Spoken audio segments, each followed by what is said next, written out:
qui sont en fait des ouvertures sur le tissu qui mettent en exergue les attributs sexuels.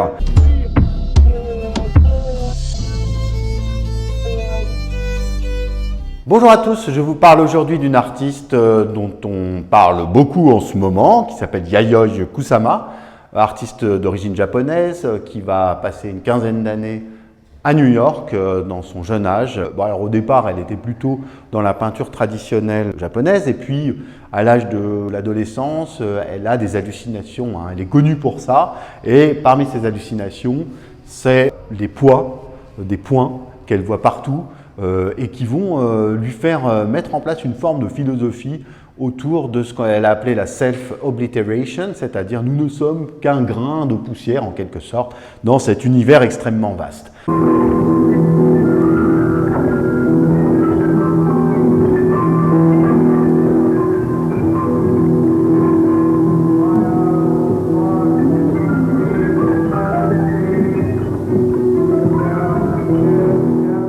Ça, c'est un peu pour la philosophie, le fondement un petit peu de son art, qui va l'amener à multiplier évidemment ses points sur tous les supports possibles et imaginables, que ce soit des tableaux, évidemment, il y a quantité de tableaux de toutes ces époques, 60, 70, 70, 80 jusqu'à aujourd'hui, qui sont assez extraordinaires. C'est un peu haptique, hein, hypnotique, cette succession de points dans lesquels on plonge.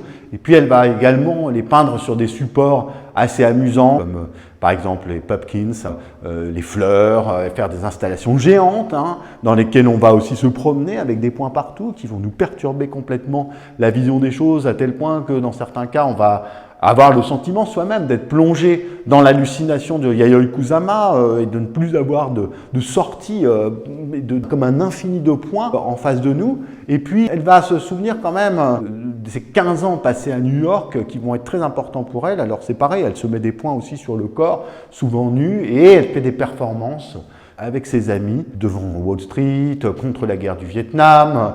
Elle va faire quantité de performances, elle va même lancer une ligne de mode avec des points géants cette fois-ci, qui sont en fait des ouvertures sur le tissu qui mettent en vue, en exergue les attributs sexuels des hommes et des femmes, hein. C'est très drôle évidemment. Elle va lancer un journal aussi qui se veut véritablement libéré, hein. On est bien sûr dans les années 68, le Power Flower, les beatniks, etc.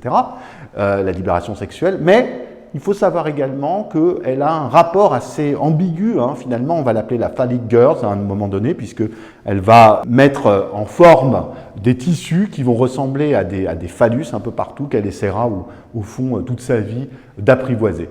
Et puis aujourd'hui, femme âgée qui continue à travailler avec une équipe de 30 personnes. Elle habite dans un asile psychiatrique, puisque c'est là qu'elle se sent chez elle, c'est sa maison en quelque sorte, et en face, de l'autre côté de la rue, il y a son atelier avec ses assistants et une renommée internationale telle qu'elle va travailler avec des marques comme Vuitton, Coca-Cola, Louboutin, etc. et donc toutes les grandes marques de luxe.